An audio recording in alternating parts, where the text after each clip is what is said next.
CGO কমপ্লেক্সে আরজিকর মেডিকেলের MSVP সপ্তর্ষি চট্টোপাধ্যায় দুই পিজিটিকে নিয়ে সিজিও কমপ্লেক্সে আসেন তিনি। বেশ কিছু নথি জমা দিতে এসেছে এমনটাই জানিয়েছেন সপ্তর্ষি চট্টোপাধ্যায়।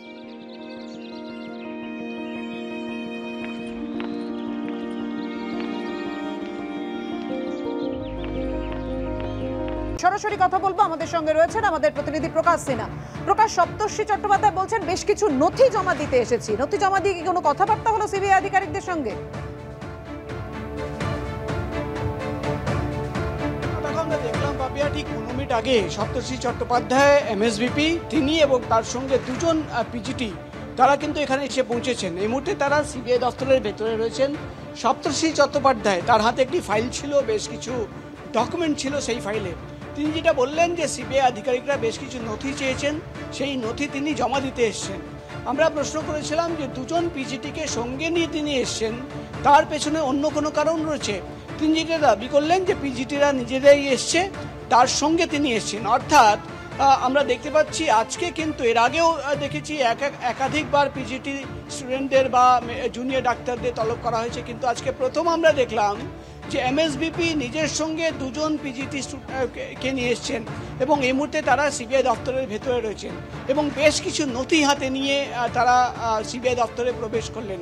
সিবিআই সূত্রের খবর বেশ কিছু নতুন তথ্য রয়েছে এবং সেই নতুন তথ্য সাক্ষীদের বয়ান সামনে রেখে এই পিজিটিদের সঙ্গে কথা বলতে চান সিবিআইয়ের গোয়েন্দারা এবং যে ডকুমেন্ট চাওয়া হয়েছে সেই ডকুমেন্ট জমা দেওয়ার পর সেটা কিন্তু খতিয়ে দেখা হবে।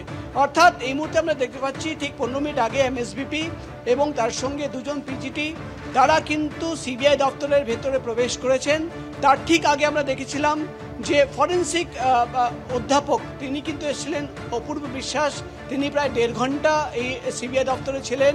তিনি বেরিয়ে যাওয়ার পরেই কিন্তু আমরা দেখলাম যে এমএসভিপি এবং পিজিটি স্টুডেন্টরা তারা কিন্তু সিবিআই দপ্তরের ভেতরে প্রবেশ করেছে।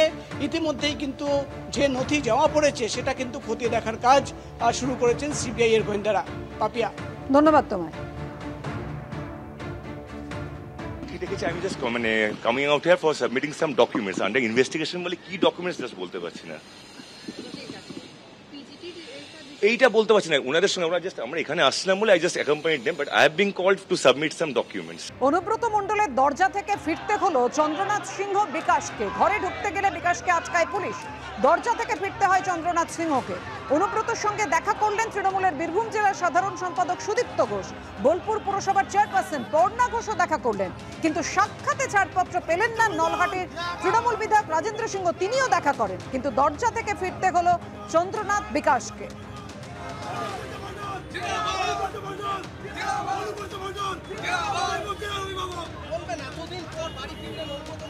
দরজা থেকে ফিরে গেলেন চন্দ্রনাথ সিংহ বিকাশরা। অনুব্রত মণ্ডলের সঙ্গে দেখা করার ছাড়পত্র পেলেন না তারা। বোলপুর পুরসভার চেয়ারপারসন পর্ণা ঘোষ দেখা করেন, এমনকি বীরভূম জেলার সাধারণ সম্পাদক সুদীপ্ত ঘোষ, তাকেও দেখা করতে দেখা গেল অনুব্রত মণ্ডলের সঙ্গে, কিন্তু ফিরতে হলো চন্দ্রনাথ বিকাশকে।